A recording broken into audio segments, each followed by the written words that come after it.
오늘도 좋은 날입니다. 여러분들을 우리 주님의 이름으로 환영합니다. 같이 기도하고 예배를 시작하겠습니다. 좋으신 하나님 감사합니다. 하나님의 은혜가 아니면 우리가 어떻게 눈을 뜨고 우리가 어떻게 이 아침에 아버지께로 나올 수 있겠습니까? 하나님 주신 은혜에 감사하고 하나님의 말씀에 엎드려지고 또 세상의 지혜를 갖기 이전에 하나님으로부터 지혜 얻게 하여 주옵소서.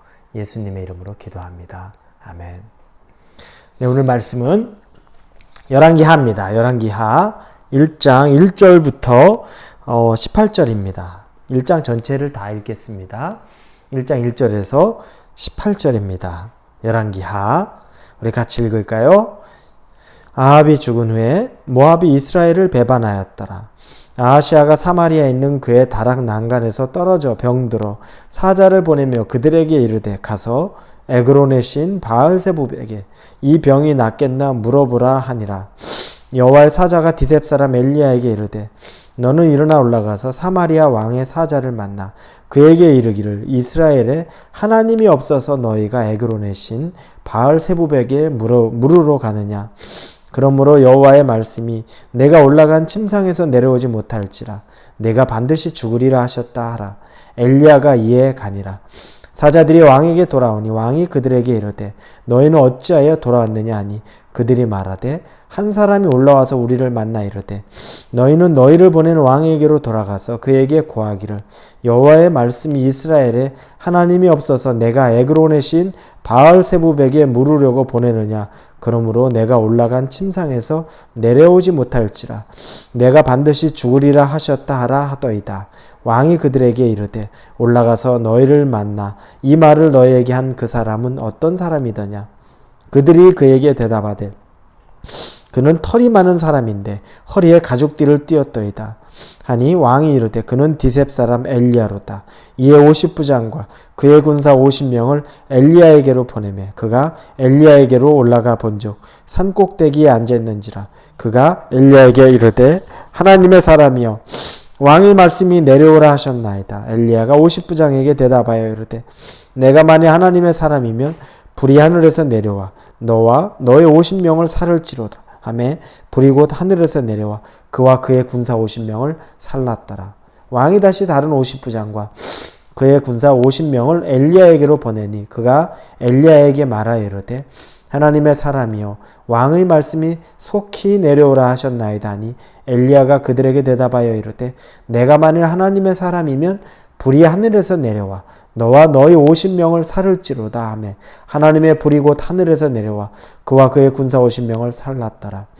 왕이 세 번째 50부장과 그의 군사 50명을 보낸지라. 셋째 50부장이 올라가서 엘리야 앞에 이르러 그의 무릎을 꿇어 엎드려 간구하여 이르되 하나님의 사람이여 원하건대 나의 생명과 당신의 종인 이 50명의 생명을 당신은 귀히 보소서. 불이 하늘에서 내려와 전번에 50부장 둘과 그의 군사 50명을 살랐거니와 나의 생명은 당신은 귀히 보소서 하며 여호와의 사자가 엘리야에게 이르되 너는 그를 두려워하지 말고 함께 내려가라 하신지라. 엘리야가 곧 일어나 그와 함께 내려와 왕에게 이르러 말하되 여호와의 말씀이 내가 사자를 보내 에그론의 신 바알세붑에게 물으려 하니 이스라엘에 그의 말을 물을 만한 하나님이 안 계심이냐. 그러므로 내가 그 올라간 침상에서 내려오지 못할지라 내가 반드시 죽으리라 하셨다 하니라. 왕이 엘리야가 전한 여호와의 말씀대로 죽고 그가 아들이 없으므로 여호람이 그를 대신하여 왕이 되니 유다 왕 여호사밧의 아들 여호람의 둘째 해였더라. 아하시아가 행한 그 남은 사적은 모두 이스라엘 왕 역대지력에 기록되지 아니하였느냐. 아하시아라는 왕이 등장합니다. 이제 열왕기 하의 시작인데 아하시아는 악한 아합의 아들이었습니다. 근데 이 아하시아도 아버지와 같게 하나님 앞에서 악했습니다. 그래서 그는 하나님 기뻐하지 않는 일들을 하는데 한 큰 이야기가 나오죠. 그가 죽음에 이르는 이야기가 나옵니다. 사실은 그가 그의 다락방에서 떨어졌다고 나옵니다. 뭔가 이제 골절이라든지 다쳤는데 그로 인해 후유증이 좀 있었던 것 같아요. 그런데 그가 빨리 자기의 몸이 낫지 않는 걸 가지고서 그 문제를 해결하고 알아보고자 하는 궁금증으로 선택한 게 에그론, 즉 블레셋 땅에 있는 한 도시죠. 에그론에 있는 바알세붑이라는 신에게 가서 자기의 병이 나을지 안 나을지를 신하를 통해서 물어보게 하는 장면이 나옵니다. 하나님이 진노하셨죠. 그러면서 하시는 말씀이 나옵니다. 3절에 여호와의 사자가 디셉 사람 엘리야에게 이르되 너는 일어나 올라가서 사마리아 왕의 사자를 만나 그에게 이르기를 이스라엘에 하나님이 없어서 너희가 에그론의 신 바알세붑에게 물어보러 가느냐. 하나님이 당신에게 묻지 않고 당신에게 그 이유를 찾지 않고 에그론 땅으로 가고 있는 그 신하에게 말합니다. 이스라엘에는 하나님이 없어서 너희들이 지금 에그론의 신에게 가는 것이냐. 하나님이 분노하고 계시는 거죠. 여러분, 그런데 이 말씀을 들으면 사실은 우리도 깊이 새겨 들어야 됩니다. 여러분, 우리가 어려운 일이 있고 궁금한 점이 있고 알고 싶은 것이 있고 또 앞으로 진로라든지 이 문제를 시작해야 되지 말아야 되는지 비즈니스를 시작할 때 기타 등등 이런 문제가 있을 때 여러분 하나님과 씨름해서 하나님으로부터 답을 얻으려고 하십니까? 아니면 다른 사람들로부터 지혜를 얻고 내 주변 사람들의 경험으로부터 그 해답을 얻을 때 더 평안함과 만족함을 얻으십니까? 그렇게 묻고 싶은 게 더 있습니까? 여러분, 이 차이가 바로 우리가 그의 아합의 아들 아하시아가 되느냐 아니면 하나님과 친밀한 엘리야가 되느냐의 차이입니다. 엘리야는 하나님의 분노로 말미암아 그에게 가서 그의 사자를 만나서 이 이야기를 전해라라는 말을 듣고서 오늘 본문의 4절 뒷군에 엘리야가 이에 가니라. 왜냐면 가서 네 병에서 넌 못 일어난다. 당장 죽으리라라는 그 말을 신하들에게 전하기 위해서 가게 되는 거죠. 엘리야는 하나님의 음성에만 움직입니다. 자기 목숨도 두려워하지 않아요. 하나님이 시키신 명령이면 그냥 곧대로 하나님의 말씀만 듣고 움직이는 게 하나님의 사람 엘리야의 특징입니다. 그러나 하나님의 사람이 아닌 사람의 특징은 무엇입니까? 가까이 하나님이 있는데도 불구하고 하나님 외에 다른 것에 더 관심을 갖죠. 물어볼 다른 사람, 물어볼 다른 신. 하나님은 가까이 있는데도 불구하고 그렇게 하나님을 트윗합니다. 그게 바로 하나님의 사람 엘리야와 아합의 아들인 아하시아 왕의 차이죠. 하나님이 당연히 분노하십니다. 그래서 이 소식을 신하들이 에그론으로 가고 있는 길 도중에 엘리야가 만나서 얘기합니다. 낫지 않을 것이다. 병중에서 반드시 죽을 것이다. 침상에서 일어나지 못할 것이다. 하나님의 저주의 말씀을 전하죠. 그 신하들이 다시 돌아갑니다. 그러자 아하시아 왕이 왜 다시 돌아왔느냐라고 말하자 누구를 만났는데 그가 이렇게 말합니다. 그리고 인상착의를 설명하자 그 왕이 압니다. 그는 엘리야가 분명하다. 그리고는 또 다른 패착을 합니다. 50부장, 즉 50명의 군사가 있는 50부장을 그의 군사 50명과 함께 엘리야에게 보냅니다. 그리고 자기에게 내려오라고 명령을 합니다. 자기에게 오라는 거죠. 그런데 여러분 이 뉘앙스를 알아야 됩니다. 이 결과는 비참합니다. 엘리야에게 찾아갔던 50부장과 이 50명의 군사들은 하늘에서 불이 내려와서 죽습니다. 그런데 왜 그들은 죄가 없는데 왜 그들이 희생해야 될까? 왕의 명령만 따랐는데 그런데 가만히 보면 그들 또한 왕과 똑같은 스탠스에 있습니다. 그 50부장도 그에게 날아서 왕에게 내려오라. 왕이 이 아하시아가 엘리야에게 아버지가 엘리야에게 적대적이었죠. 관계가 안 좋았습니다. 아하시아도 엘리야를 좋아하지 않죠. 당연히 자기 아버지 때부터 있었던 그런 좋지 않은 관계. 근데 이 50부장도 똑같은 거예요. 왕의 명령. 그런데 하나님을 두려워하는 사람이었으면 그 명령 전하는 데 있어서 그렇게 고든 모습으로 엘리야에게 말할 수 없습니다. 군사와 더불어서 했던 말이 왕의 말씀이 내려오라 하셨나이다.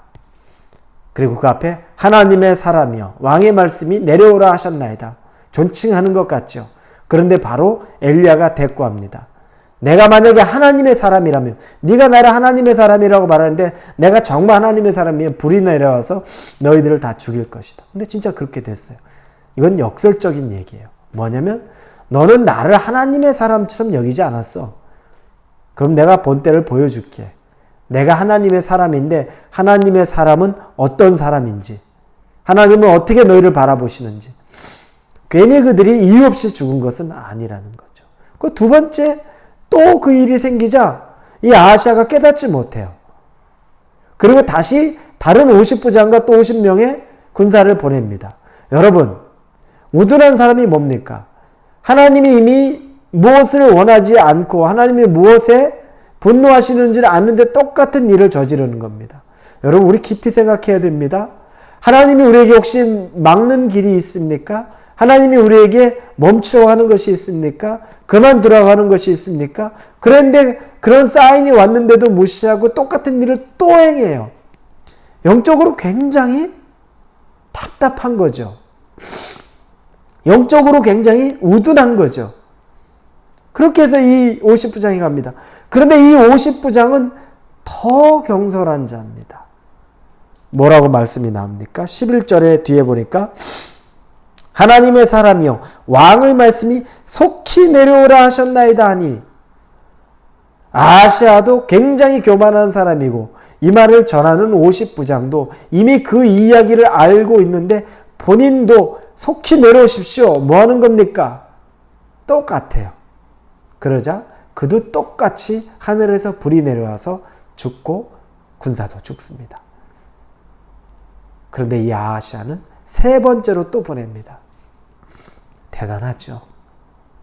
그의 교만과 그의 고집이 대단합니다. 그가 하나님과 싸워서 이길 수 있을까요?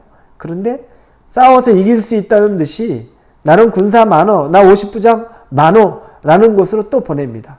그런데 이 화를 막을 수 있었던 게 누구 때문일까요? 마지막으로 세 번째로 간 50부장은 엘리야에게 엎드려집니다. 그리고 나서 나는 다 봐왔습니다. 정말 나에게는 그런 일이 일어나지 않도록 해주십시오. 겸손히 엎드려집니다. 하나님이 하신 일을 본 거죠. 그리고 하나님의 사람이 엘리야라는 것을 깨달은 거죠. 바짝 엎드려집니다. 여러분, 그게 지혜입니다. 하나님 앞에서 어느 순간 바짝 엎드려질 수 있는 것이 영적인 지혜가 있는 사람입니다. 내가 고집 부릴 때가 아닙니다. 내가 엎드려져야 될 때면 완전히 엎드려져야 됩니다. 내 고집은 나를 망하게 하고 나를 고난 가운데 넣을 뿐입니다. 하나님 앞에 고집 피워서 이길 수 있는 사람 없습니다. 엎드려져야 되면 반드시 완벽하게 겸손히 엎드려지십시오. 그러면 그것이 우리가 사는 길입니다. 그래서 엘리야는 그를 따라서 왕에게 갑니다. 주의 천사가 이미 얘기하죠. 엘리야에게 두려워하지 마라. 아무 걱정하지 마라. 하나님의 음성을 듣고 갑니다. 엘리야가 하나하나 자기의 뜻대로 자기 마음대로 하는 게 있습니까? 아니요. 계속 가만 보면 하나님의 사인이 있으면 움직입니다. 두려워하지 않고 움직입니다. 하나님의 사인이 있으면 또 움직입니다. 하나님도 두려워하지 말라고 말씀해 주십니다. 엘리야는 그런 일의 반복, 하나님의 음성을 듣고 따라가고 음성을 듣고 따라가고 음성을 듣고 따라가는 일, 그게 하나님의 사람의 특징입니다. 저와 여러분은 세상 사람이 무엇이라고 말하든지 간에 하나님의 음성이 있을 때 움직이고 따라가는 것이고, 하나님의 음성이 있을 때 엎드려질 수 있는 것이고, 하나님의 음성이 있을 때 담대해질 수 있는 것입니다. 꼭 기억하시기 바랍니다. 그리고 엘리야가 그 왕에게 가서, 아하시아에게 가서 당신은 못 일어날 것이다 라고 얘기하고 결국 그는 그 병으로 말미암아 죽습니다. 여러분, 이 하나님의 메시지가 어떻습니까? 우리가 하나님 앞에 대적해서 이길 수 있습니까? 못 이기는 자면 겸손하기라도 해야죠. 엎드려지기라도 해야죠. 그런 목숨이라도 부지할 수 있었을 것 아닙니까? 우리 여러분이 하나님 앞에서 지혜 있는 자면 하나님의 음성을 듣고 하나님 앞에 철저히 겸손해져야 됩니다. 우리의 뜻, 내 계획, 하나님 없는 것처럼 여기지 마십시오. 그분 안 계신 것처럼 그분 여기지 마십시오. 그분 분노하십니다. 당신을 이 땅에 계시지 않는 것처럼, 내 옆에 계시지 않는 것처럼, 나에게 아무것도 할 수 있는 분이 아닌 것처럼 여길 때 하나님은 기뻐하지 않고 하나님은 그 부분을 보면서 분노하실 수 있는 분입니다. 우리 꼭 기억하시고 하나님을 정말 내 곁에 계신 분으로 정확하게 알고 그분에게만 엎드려지기를 주님의 이름으로 축원합니다. 기도합니다. 주님 앞에, 하나님 앞에 겸손해지기 원합니다. 하나님은 지금 이 자리 가운데 우리와 함께 계십니다. 하나님의 뜻이 있을 때만 움직이고 하나님의 음성만 듣겠습니다. 세상에 지혜 있는 자가, 세상에서 지혜롭다고 말하는 자, 내가 의지할 자가 아니라 우리가 의지할 자는 하나님뿐이 없습니다. 그 고백이 우리에게 있게 하여 주옵소서. 예수님의 이름으로 기도합니다. 아멘.